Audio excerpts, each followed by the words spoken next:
All right, I'm literally gonna beg you frothlings to not like look at how messy everything is here because it's pretty messy down in my basement. And honestly, I wasn't even planning on making a video today at all. But I'm down here. I'm getting a little bit of work done late nights, like 11:40. I took a long nap after playing today, so then I got some energy back. But I'm watching a Nate Turner video, and this video is not like to say, "Hey, I have the answers to these questions" at all.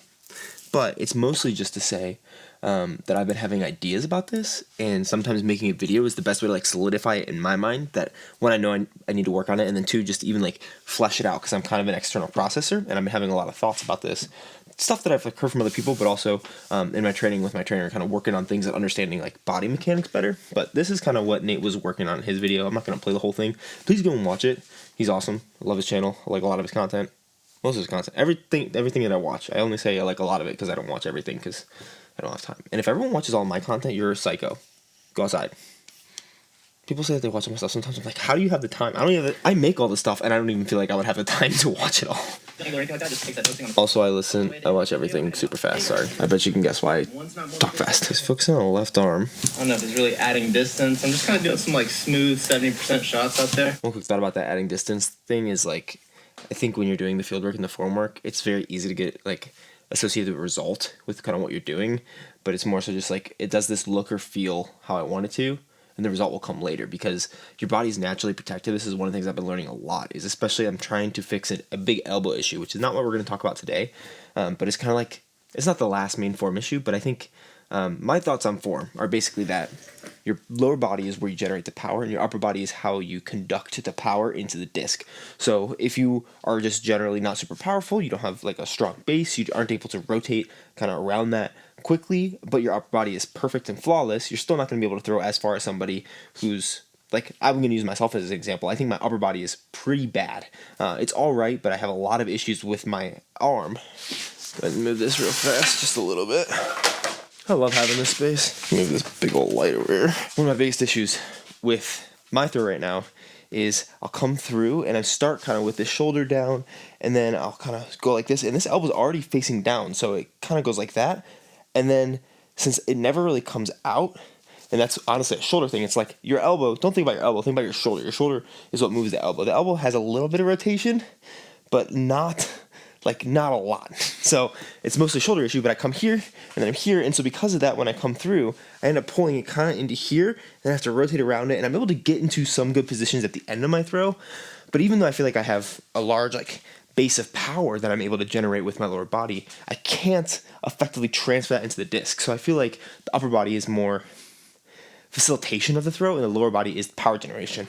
When you are figuring out your throw, it's important to not associate the result with what you're doing, because your body is naturally protective, and it needs to get used to new positions, especially ones that are going to be advantageous for it, just because it's used to what you've already done. And so as you're changing things, even if you feel like you're throwing it as hard as you possibly can, it's probably, if you like, I don't know if this makes any sense, but it works for me. But like a lot of times I'm trying new things and I'm like, man, I can only throw 60% today. And it's so weird because I know I have this like massive like power that I can draw from that I can't access any of because my body's being very protective, which is okay, and it's going to be able to loosen out of it. But you need to put it in those uncomfortable positions. But when it's uncomfortable, it doesn't want to hurt itself, so it's not going to let you go full throttle at it. All that from one little comment that he made that I'm sure he also knows. I just had an aside. So back to what he's actually talking about. Hyzer flip this time. Still need that left hand to give me some more of that torque. Left hand to give him more torque, I don't think is necessarily wrong. This left hand. I could be like Nicholas and just... Was that a good Nicholas impression?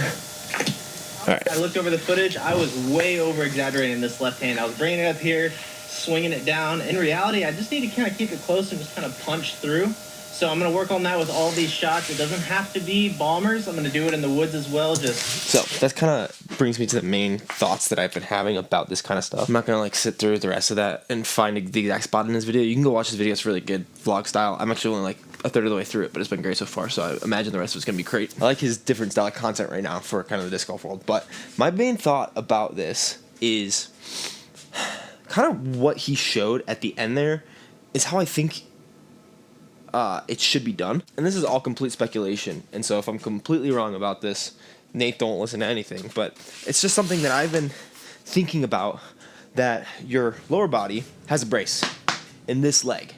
When I go to throw, the deal I'm getting here, I get here, this leg kind of starts from the ground up, maybe like starts at your feet, maybe your adductors help kind of pull in, and then you're able to like rotate kind of around this glute, and this kind of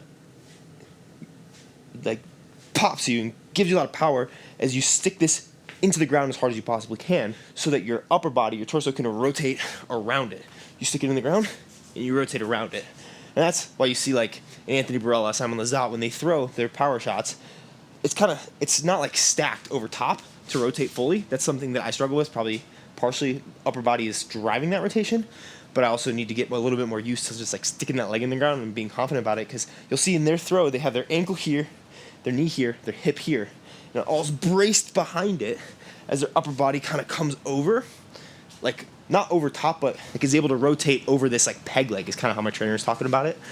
He talks about it kind of in baseball terms as well. Forehand, very similar when you throw. This is something I really struggle with because this leg is not used to bracing. And again, I need to get that comfortable, especially before DDO, where I'll probably need to throw some forehands. Like I just kind of stay here and rotate around everything, which I can get some power from, because like that's, especially with how fast I tend to rotate, I'm able to rotate pretty quickly, even on the backhand. Like I can come here and I can rotate pretty fast, and I don't have to brace to throw it somewhat far, but to get the actual super far throws and consistency, bracing is important because it's the stopping point that you have every time, instead of like, how far do I have to rotate for this shot? And it also helps you to not kind of have controlled grip locks.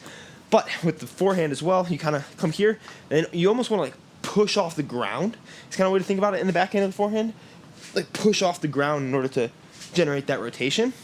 Yeah, I'm here. And now this is all able to kind of rotate over it.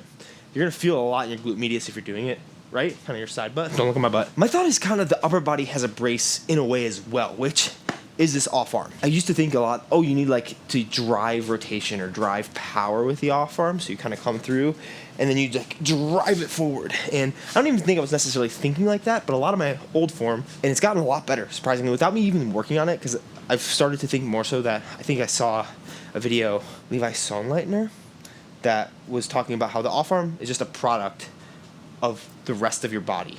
Like thinking about the off arm sometimes, the off arm is likely like a secondary cause. It's not something that you need to initially think about. And if you watched a lot of my form recently, especially in some videos I'll be posting soon, because I haven't thrown in a video until yesterday when I filmed, which is going up probably same day today as I post this. I'm filming and editing this, and it's going to go up in the morning on Saturday. That video is a Discraft review, which will go up Saturday evening. But like if you watch my form, it used to just kind of be I would come in and I would just rotate around everything and bring this off arm in so much. And now I don't even think about the off arm, but if I'm going to actually go and throw, it kind of just comes around here, like sticks here, and then kind of comes up and does its thing. You know, it's not something I seriously worry about. To drive rotation specifically, one of the things I've been thinking about recently is using the off arm more as an upper body brace. Your lower body brace, you stick in the ground, it stays here so that you can rotate around it.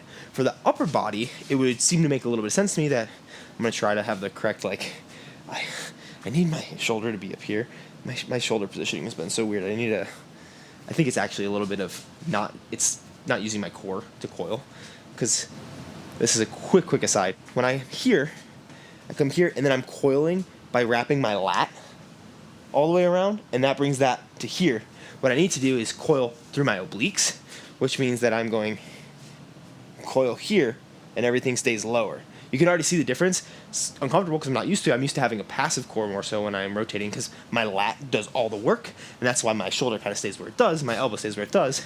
I'm learning a lot in my training. Hopefully you can tell. I'll be having like main channel videos come out with my trainer about like our form musings, especially over this next week before I go to DDO, because it's super interesting to talk to somebody who's not in disc golf but has a vastly superior understanding of body mechanics than I think almost anybody in disc golf.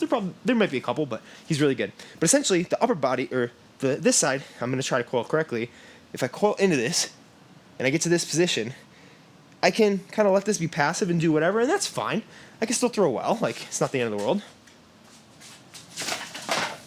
But the other thought is, if I'm bracing on the lower body here, what if this acts as a brace for the upper body? Less that it's just kind of gets out of the way, which is how I was working on it with Drew, is to get out of the way. But then Gannon Burr, whenever I would text him, he's like, man, if you became an off-arm king, like you'd be the GOAT. If you could like fix the off-arm, which I don't think he's saying, oh, you need to drive rotation with the off-arm, because honestly, that is bringing that back shoulder forward more. And what you really want is this arm to lead the throw, like kind of beat your body a little bit and then just let the rotation of your body whip it out. And this rotating kind of your upper, like this part of your rotating your back shoulder, I don't think aids in that. Again, I'm not a form expert. I'm still trying to like learn all these things, and like I have no interest in coaching until maybe ever, or at least until I like really feel like I figured it out very well for myself. But this off arm, what it can do is instead of kind of just rotating with the rest of your upper body, like it tends to do for me, what I see a lot of pros do, Garrett Girthy, like basically most people, is it seems to be an anchor or an upper body brace where they'll come through and it like, as you're bracing here, you're also bracing here so that kind of your chest has to open and expand to throw. And that stopping of the momentum of the back shoulder, I don't know why or how, but it would seem to make sense to me that it would accelerate the momentum of the front shoulder, because not everything is, you have the brace and everything is rotating over it, but if you have the brace, you stop this momentum and that goes, and like you're just focusing, and yes, like it's going to move forward in that example because your whole torso is rotating. But if you don't allow it to rotate, like the shoulders to rotate in tandem, but instead this shoulder stays back and this shoulder opens through the chest, you're gonna feel a little more bicep in the chest like stabilize. But it would seem to make sense to me that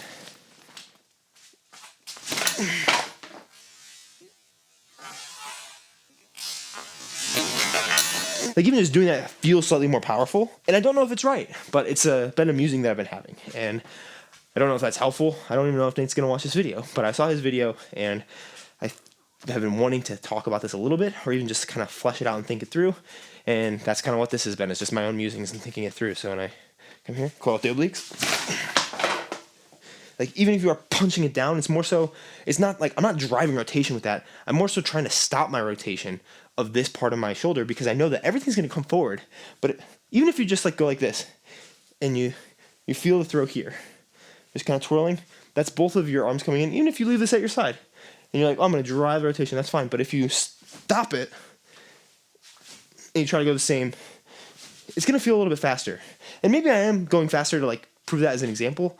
Honestly, I don't have that good of proprioception to be able to tell like that minute, but I don't feel like I am. I feel like if I do the same thing, I come up to throw, I'm going to try to go the same speed. That second one felt faster, and I tried to go the exact same speed. I just braced or anchored my backside through this arm. And maybe for some people that's going like this, like you watch this out of the Schultz throw, and he'll end up throwing more so this hand kind of, it doesn't like go to the pocket, but more so kind of comes down like this, which I think actually looks pretty sweet, you know? Like that. And they also kind of keep it down more.